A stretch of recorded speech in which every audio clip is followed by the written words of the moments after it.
everyone, it's Kari and Allison coming to you from our waterways exhibit at the museum. Here behind us is the story of Joshua Glover, and we're going to be talking about that today. This is the fourth video in our Underground Railroad series, so if you like this one, be sure to check out the other ones. And Kari is going to kick us off by telling us a little bit about Glover coming to Racine. Yeah, so Joshua Glover escaped from his slave owner in Missouri in 1852, which we know is after the Fugitive Slave Act of 1850 that we talked about last week. He came here to Racine and he worked at the Sinclair and Rice sawmill for 2 years. From all accounts, he was a model citizen. He got along well with everybody.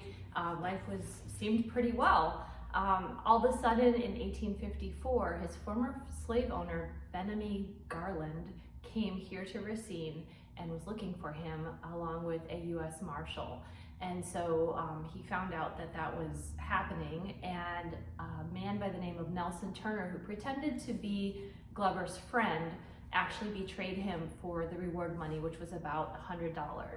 And so Nelson Turner let Garland and the U.S. Marshal know where Glover was staying. They showed up in the night because they knew that they wouldn't be able to do this during the day. They captured Glover. By all accounts, they beat him and got him in a wagon and took him away.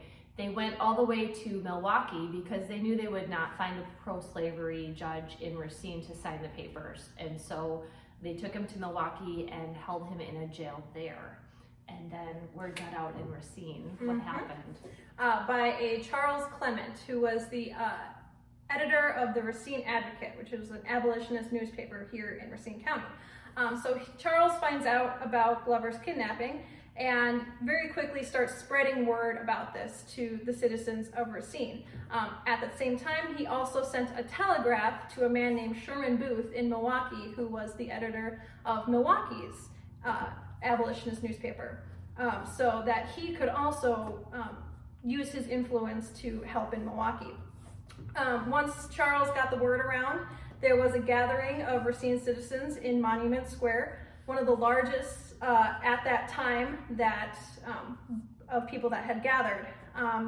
After they had this gathering, it was decided that 100 people would go up to Milwaukee and start advocating for Glover's release.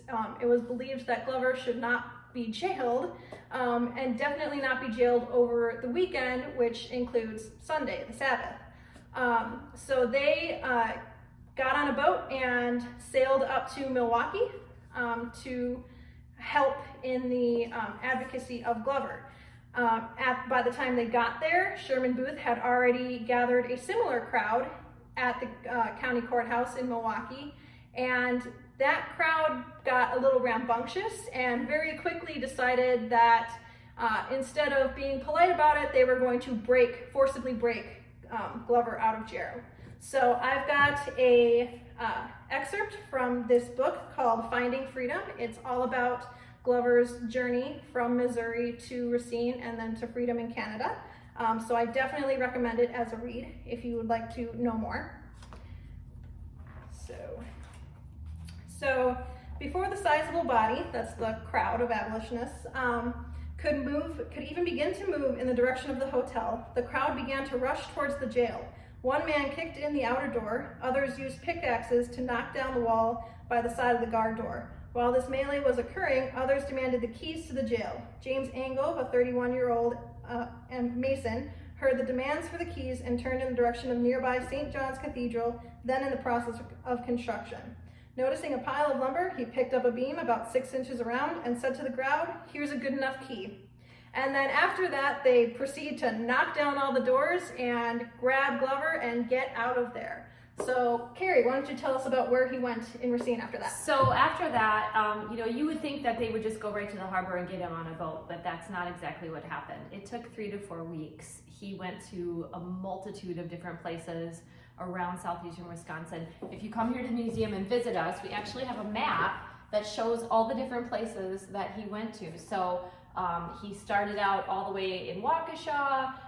He went to Burlington, Rochester, Prairieville, different places all around southeastern Wisconsin for 3 to 4 weeks. It was a 133-mile journey which again, 1800s, we're talking muddy dirt roads, wagons, horses, and so very difficult journey, and then finally ended up, and some of those places are listed in our other videos too, where we talk about different abolitionists that helped out with the Underground Railroad. But his final stop was A.P. Dutton's warehouse, which we mentioned A.P. Dutton in our last video. And A.P. Dutton had warehouses on the Racine Harbor. He knew which ship captains could be trusted to help people escape to Canada and when the schedules were. And so he got on a ship to Canada. We do know that he stayed with an inn owner in Etobicoke, Canada, because we have an account book from that innkeeper. His name was Thomas Montgomery. And so that's how we know for sure that he made it safely to Canada. We don't know anything more about his life after that, but we know that he was safe. What we do know about after that is it touched off a firestorm of legal battles and controversy that we mentioned quite a bit in our last video about the Fugitive Slave Act. There were trials actually on both sides. So not only were the abolitionists prosecuted for their role in breaking Joshua Glover free, because again, they were breaking federal law, but it was an unpopular law, and so even Mr. Garland, the slave owner, was charged with kidnapping.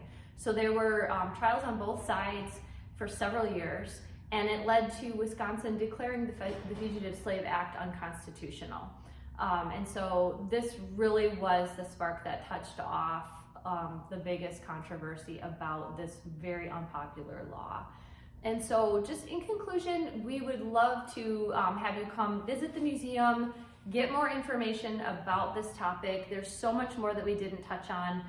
You can, again, get information from our videos. If you have questions or you want more information, please contact us. We would love to help you. This is a huge topic that we could never cover in a short video, but we thank you for watching and we hope you've enjoyed these videos, and we'll be back again soon. Bye. Bye.